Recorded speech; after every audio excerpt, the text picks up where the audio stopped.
ये 13 दोष ऐसे हैं जिसके जीवन में होंगे तो उसको कभी शांति, कभी सुख, कभी ऐश्वर्य ये टिकेगा नहीं और दुर्गति निश्चित हो जाएगी।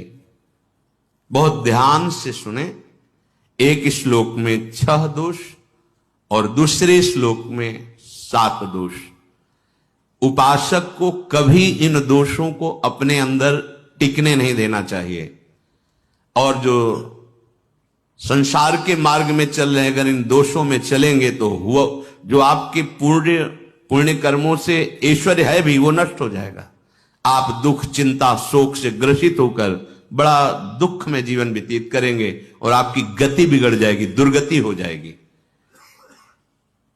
विकत्थनः स्पृहायुर्मनस्वी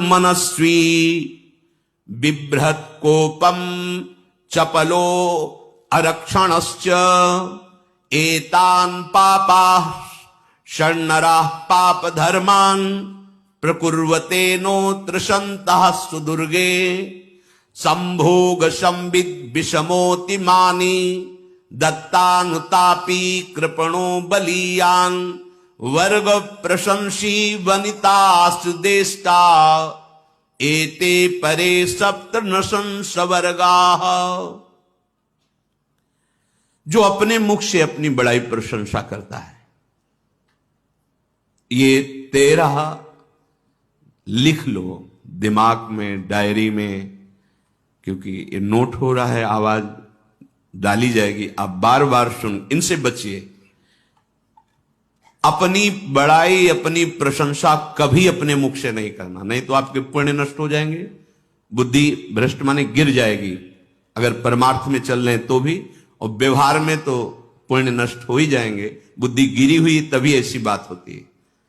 और यह दोष बहुतायत है, ये बहुत प्रभावशाली है। अपनी बड़ाई मारना, इसको देख लो, पकड़ो, सत्संग है। अपने मुख से कभी अपनी बड़ाई ना करना। अगर कोई अपने मुख से अपनी बड़ाई करता है तो उसके सुकृत नष्ट हो जाते हैं, बुद्धि भ्रष्ट माने गिर जाती, पतित हो जाती है, फिर निर्णय ठीक नहीं। अगर हमारा सारथी, हमारा ड्राइवर मूढ़ हो तो कहीं भी हमको गिरा देगा, तो वो बुद्धि भ्रष्ट मतलब गिर जाती है, निर्णय करने लायक नहीं रहती। अपनी प्रशंसा अपने मुख से करना। दूसरा, लोलुपता, ये वृत्ति नहीं होनी चाहिए। धर्म से चलेंगे, धर्म के द्वारा जो हमें प्राप्त होगा उसी से हम अपना भरण पोषण करेंगे। आपके बच्चे स्वस्थ होंगे, बुद्धिमान होंगे, परिवार में बहुत सुख और शांति होगी। भले दीपक की तरह जलो, बहुत काल तक रहेगी। लक्ष्मी जी भी आपके घर में बहुत काल, हम ये नहीं कहते कि बहुत नहीं, जितनी है बहुत सुख शांति से चलोगे। अगर लोलुपता करोगे, हिंसा, छल कपट, व्यभिचार, चोरी, ऐसे धन आ जाए, वो आएगा, लेकिन वो हाइलोजन की तरह आएगा, एकदम प्रकाश और फ्यूज, बिल्कुल अंधकार करके जाएगा। देख लेना, तुम्हारे जो सुख के हेतु हैं, तुम्हारा शरीर, तुम्हारे बच्चे, तुम्हारी पत्नी, तुम्हारा परिवार, उसको देख के तुम रात दिन जलोगे बिना आग के। ऐसे उनके आचरण होंगे, ऐसे उनके अंग होंगे, ऐसे उनके दिमाग होंगे, ऐसा उनका व्यवहार होगा। ये लोलुपता अगर उपासक में या किसी में है तो उसको नष्ट कर देती है। सावधान। तीसरा, यदि आपका अपमान होता है तो आपको उसे सहन करना होगा, उससे आपके पाप नष्ट हो जाएंगे। जो तनिक सा भी अपमान होने पर बहुत क्रोध करके दूसरे का अपकार करने लगता है, ये आपका पतन करा देगा, ये आपको फंसा देगा, हृदय जलेगा, अर्थव्यवस्था नष्ट होगी, पूरा परिवार दुखी होगा। जरा सा अपमान की संभावना में आप किसी से भी भिड़ गए, किसी से भी, वो ये प्रवृत्ति आपका पतन कर देगी। उपासक में तो अपमान सहना अमृत है, नीचापमानम सुधा, पर व्यवहार में भी ज्यादा उत्तेजित मत होइएगा। ये तो कुछ मिनट की बात है। अगर आपने उसे मारा, पीटा, रिपोर्ट हुई कानून की, ओ फंसते चले जाओगे, अर्थ जाएगा, समय जाएगा, चिंतन जाएगा, बहुत तरह से हानि हो जाएगी। अगर आप सह गए तो आपका सहना उसके लिए आग बन जाएगा। उमा क्षमा साप होते भारी, तुम्हें दंड देने की जरूरत नहीं, उसका एक कर्म ही उसे दंड दे देगा। आप शांत हो जाइए, आप सत्संगी हैं, आप शांत रहिए। चौथा, निरंतर क्रोध और उसका चिंतन। बैठे बैठे बस द्वेषियों का चिंतन ही हो रहा है, अंदर क्रोध का चिंतन और द्वेषियों का चिंतन ही हो रहा है। द्वेष भरी बातें, द्वेष भरे क्रियाएं, उन्हीं का चिंतन करके जलते रहना क्रोध से। उपासक को तो क्रोध करना ही नहीं चाहिए, बहुत शांत। ठीक है, अभ्यास में कभी क्रोध हो सकता है, उसको फिर समन करो, अंदर से प्रायश्चित जैसा कि अब गलती हुई, आगे नहीं करेंगे। और व्यवहार में भी क्रोध को आप पीना सीखें। अगर बार बार आपका क्रोध प्रकट होता ही रहेगा, आपका स्वभाव बिगड़ जाएगा, आपके पुण्य नष्ट हो जाएंगे और आपका जीवन नष्ट हो जाएगा। देने वाला उतना दे देगा आपको, आनंदित रहो। पैसा खर्चा, सब पूरे जीवन का विध्वंस मचा दिया क्रोध ने। कहीं भी आप देखो, किसी से क्रोध करके देखो, फिर देखो तुम्हारा भजन चल रहा है, तुम्हारी वो आनंद वृत्ति है नहीं, जलोगे और वो जलन और गुस्सा दिलाएगी और वो बैठे बैठे जलो नहीं। ये क्रोध जो है, ये चाहे व्यवहार में हो चाहे परमार्थ में, दोनों की हानि करने वाला है। और आश्रित जनों की रक्षा ना करना। अगर कोई भाग कर आपके पास आ गया है, कोई पशु पक्षी या कोई मनुष्य, आपको चाहिए कि अब चाहे हमारे पहले प्राण जाएं, उसकी रक्षा करेंगे।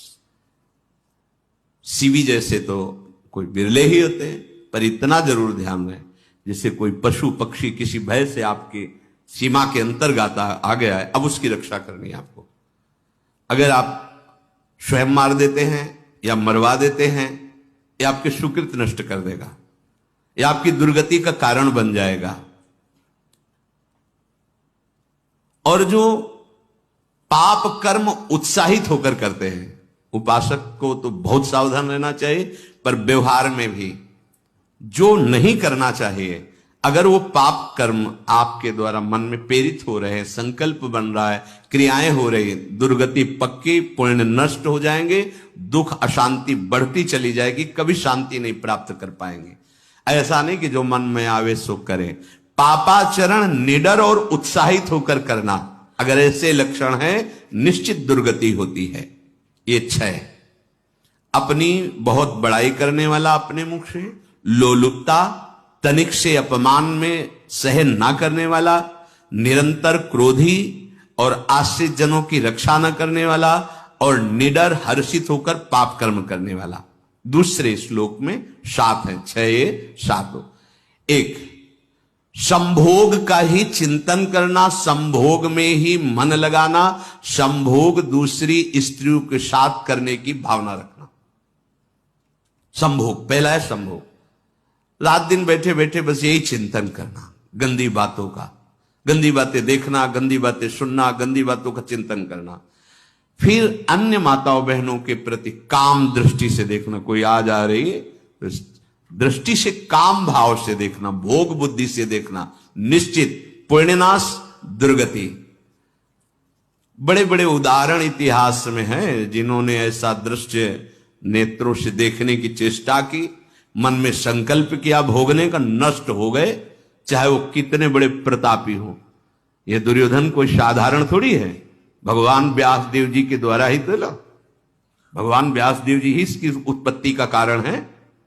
आप देखो, इतने महान पुलस्त जी ही उत्पत्ति का कारण है रावण के। बस यही ऐसे दोष हैं जिनके कारण जीव नष्ट हो जाता है।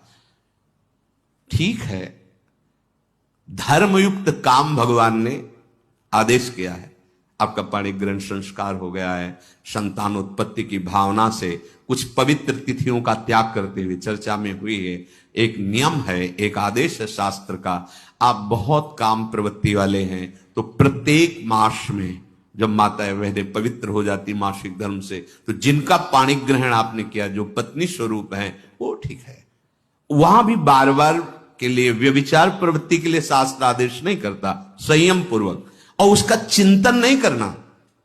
पाणी ग्रहण संस्कार है, घर में विराजमान है, एक संयम एक नियम के अनुसार उसका चिंतन तो फिर भ्रष्ट कर देगा। चिंतन प्रभु का करना है, चिंतन प्रभु की सेवा जो आपके कर्तव्य, इसके चिंतन से बचो। घातक है, बहुत बड़ा जहर है। अगर विषय चिंतन होने लगा तो मरोगे, जिंदा जलोगे, दुर्गति भी होगी। ये अंदर की जो आग है ना, कामाग्नि, ये इतनी बढ़ती चली जाएगी, तुम्हारे होश खराब हो जाएंगे कि मुझे क्या करना चाहिए क्या नहीं करना चाहिए। कोवा मदांधो मदनातुरोवा, अंधा हो जाएगा, नहीं दिखाई देगा अनुजा तनुजा क्या है कौन है, कुछ नहीं, भ्रष्ट बुद्धि। संभोग का चिंतन नहीं।